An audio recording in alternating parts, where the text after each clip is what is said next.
अस्सलाम वालेकुम। आज रात 8 बजे महाराष्ट्र के महसूल मंत्री बाला साहेब थोरात उनसे मेरी बातचीत हुई और मैंने उनसे एक डिमांड किया हूं और उनसे गुजारिश किया हूं कि महाराष्ट्र के वज़ीर आला उद्धव जी ठाकरे साहब से आप बात करिए।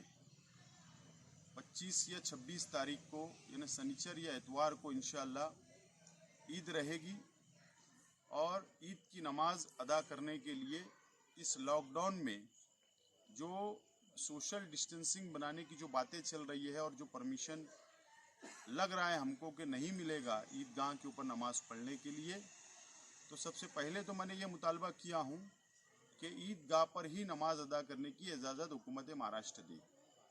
अगर कोई वजह से कोई दुश्वारी है तो हम मुसलमानों को इस महाराष्ट्र के मैंने ये तजवीज़ दिया हूँ कि मसाजिद के अंदर नमाज पढ़ने की इजाज़त दे और मस्जिद में अगर 300 जमात जब खड़ी होती है तो 300 की कैपेसिटी अगर उस मस्जिद की है या 500 की कैपेसिटी है तो उसमें 3 जमात किया जाए, 3 इमाम ईद की नमाज अदा करे और 100-150 इस तरीके से 3 नमाजें हो और 1.5 घंटे के अंदर तीनों जमात मुकम्मल हो जाए, नमाज मुकम्मल हो जाए ईद की।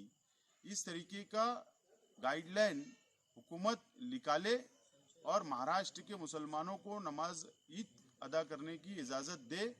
और ये मुसलमानों का, हम सब लोगों का ये बहुत बड़ा त्यौहार है, खुशी वाला दिन है। हम लोगों ने रोज़ा रखा, नमाज पढ़ी, तरावी की नमाज पढ़ी और इस खुशी के मौके के ऊपर अल्लाह का शुक्र अदा करने के लिए ईद की नमाज पढ़ने की हमको इजाज़त ईदगाह पे या मस्जिद में दी जाए। इस तरीके का मुतालबा आज मैंने किया हूँ वज़ीर आला साहब से। बाला साहेब थोरात जो महसूल मंत्री है, अल्पसंख्यक मंत्री नवाब मलिक साहब, असलम शेख साहब और महाराष्ट्र के गृह मंत्री अनिल देशमुख साहब, नासिक ज़िला के पालक मंत्री छगन भुजबल साहब, नासिक ज़िला के कलेक्टर साहब और दादाजी भूसे साहब और एडिशनल एसपी प्रांत, इन सब लोगों को आज रात मैंने मेमोरेंडम दिया हूं और कल थोरात साहब ने वादा किया है कि इंशाअल्लाह इस मामले में कैबिनेट की जब मीटिंग होगी या वज़ीर आला साहब मीटिंग बुलवाएंगे आज या कल में, तो इंशाअल्लाह बोले ये बात को मैं रखूँगा और मुझे उम्मीद है इंशाअल्लाह हुकूमत महाराष्ट्र अच्छा फैसला करेगी। ऐसा मुतालबा मैंने किया हूँ। बहुत बहुत शुक्रिया। खुदा हाफिज़।